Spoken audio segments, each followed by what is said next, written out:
एक व्यक्ति ससुराल जा रहा है। ससुराल जा रहा है, मार्ग में बैलगाड़ी से अभी 5 कोस की यात्रा करनी है। 2.5 कोस यात्रा जैसे तैसे करता है, 2.5 कोस अभी यात्रा बाकी है। उसी समय सूर्यास्त होने को आया। सूर्यास्त जब होने को आया तो मन में दुविधा उत्पन्न हुई कि अगर बैलगाड़ी से मैं 2.5 कोस की यात्रा करूंगा रात्रि में, हमारी बैलगाड़ी कहीं खाई में न गिर जाए। बैल तो हताहत होंगे ही, मैं भी गिरूंगा, मेरा भी हाथ पैर टूटेगा। इसलिए मैं इसी ग्राम में आज रात्रि विश्राम करता हूं। कल प्रातः काल बैलों को बैलगाड़ी में नाधूंगा और ससुराल पहुंचूंगा। समस्या यह है कि इस गांव में रुकूं तो किसके दरवाजे पर रुकूं, कोई परिचित है ही नहीं। जब कोई परिचित नहीं है तो परिचय तो बनाना पड़ेगा। परिचय बनाता है, देख रहा है एक दरवाजा आया, उस दरवाजे पर एक बेर का पेड़ है। बेर के पेड़ को देखता है, वहीं बैलगाड़ी को रोकता है, बैलों को गाड़ी से निकालता है, बैलों को बेर के पेड़ में बांध देता है। चारपाई वहां खड़ी है, चारपाई को बिछाता है। चारपाई पर जैसे ही बैठता है, इतने में उस घर की जो गृहिणी है, स्वामिनी है, निकलती है। महाराज आप कौन हैं? मेरे दरवाजे पर बैलगाड़ी रोक दिया, बैलों को बांध दिया, बैठ रहे हैं, आप हैं कौन? कहा कि मैं आपका संबंधी हूं। गृहिणी ने कहा कि आप मेरे संबंधी हैं, इसके पहले तो कभी देखा ही नहीं।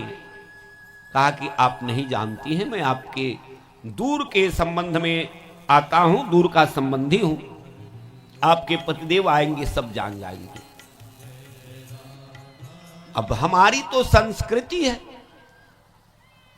अतिथि सेवा, अतिथि देवो भव, ये हमारी विशालता है संस्कृति की। इसी उदात्त भाव से गृहिणी जाती है घर में। महाराज आप संबंधी हैं कि नहीं, इससे मुझे कुछ लेना देना नहीं, मेरे दरवाजे पर आए हैं इसलिए आपका स्वागत है, आपका सम्मान है, महाराज आप विराजे। घर में जाती है, सुंदर बिस्तर ले आती है, चारपाई पे बिछाती है, चूड़ा और गुड़ एक पात्र में ले आती है, कटोरे में, और कहा कि यही उपलब्ध है महाराज, इसको तब तक पाएं, मैं भोजन की व्यवस्था करती हूं। चारपाई पे बैठ के गुड़ और चूड़ा खा रहा है। इतने में गृह स्वामी आ जाता है, गौर से देखता है ये मेरे दरवाजे पर कौन। अब क्या विनम्रता है, क्या मर्यादा है। अब इससे पूछे इसको बुरा लगेगा कि आप कौन हैं। घर में जाता है, पत्नी से पूछता है ये कौन है दरवाजे पर बैठ के जो जलपान कर रहे हैं। पत्नी ने कहा जानती तो मैं भी नहीं, लेकिन उन्होंने बताया कि मैं आपका संबंधी हूं। कहा कि संबंधी है तो मैं भी नहीं जानता, तुम भी नहीं जानती, ये कौन से संबंधी हैं। लेकिन ठीक है, रात्रि का समय हो गया है, इन्हें भोजन कराया जाए, शयन कराया जाए, और कल पूछा जाएगा कि कैसे संबंधी हैं। भोजन हुआ, सारे लोग सो गए, और जैसे ही सूर्योदय होने को आया, प्रकाश जैसे ही हुआ, यह व्यक्ति जगता है, बैलगाड़ी में बैल को नाधता है, चल देता है। गृह स्वामी आता है, महाराज ऐसे ही चले जाएंगे, कुछ भोजन जलपान कर लीजिए। कहा कि नहीं नहीं, रात्रि में आपने आश्रय दिया, मेरा स्वागत किया, भोजन कराया, इसके लिए आपको धन्यवाद, अब मैं चलता हूं। कहा कि नहीं, अतिथि की मर्यादा है, रास्ते तक मैं आपको छोड़ आऊं। रास्ते तक छोड़ने पीछे पीछे बैलगाड़ी के पीछे पीछे जा रहा है।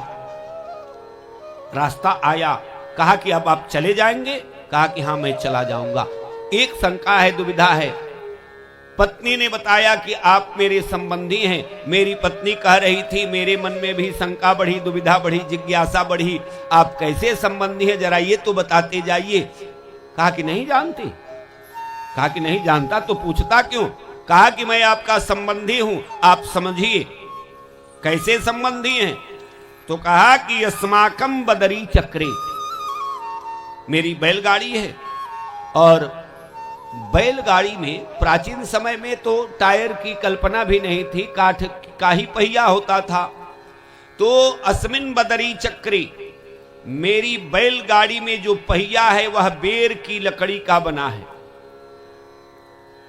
अस्माकम बदरी चक्रे युष्माकम बदरी गृहे, और आपके दरवाजे पर बेर का पेड़ है। मेरी बैलगाड़ी में जो पहिया है बेर की लकड़ी का है, आपके दरवाजे पर बेर का पेड़ है, और आपको भी बेर से प्रेम, मुझे भी बेर से प्रेम, इसलिए बादरायण संबंधे न यूयम यूयम वयम वयम। ये जो समान काष्ठ में दोनों का प्रेम है, इसी संबंध से मैं आपका संबंधी। हंस पड़ा, कहा कि ठीक है, धन्य हैं आप। और दोनों अपने रास्ते, अपने अपने गंतव्य को आते हैं। बहाने से ही सही अगर भगवान से हम संबंध जोड़ लें तो फिर जीवन में कोई अव्यवस्था नहीं बचती।